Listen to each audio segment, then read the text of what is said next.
नमस्कार दोस्तों, आज मैं आपके पास लेके आई हूँ अपरा एकादशी का महत्व। जो ज्येष्ठ मास के कृष्ण पक्ष की तिथि को होती है उस एकादशी को हम अपरा एकादशी कहते हैं।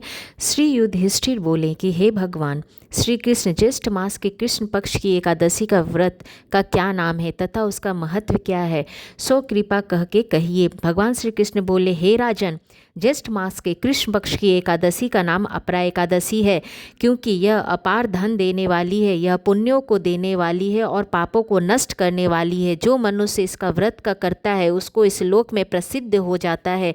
अपरा एकादशी के व्रत के प्रभाव से ब्रह्म हत्या, भूत योनि, दूसरों की निंदा आदि के पाप नष्ट हो जाते हैं।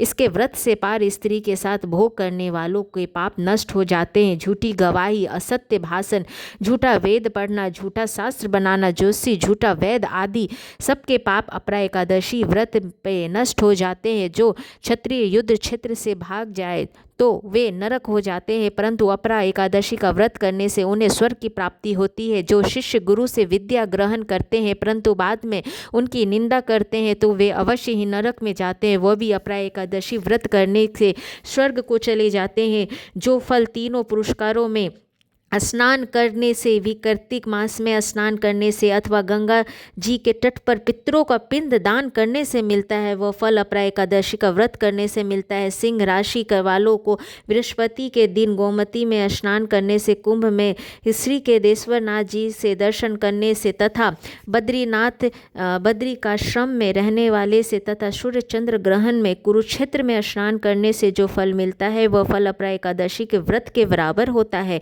हाथी घोड़े के दान से तथा यज्ञ में स्वर्ण दान से जो फल मिलता है वह फल अपरा एकादशी के व्रत से फल के बराबर होता है।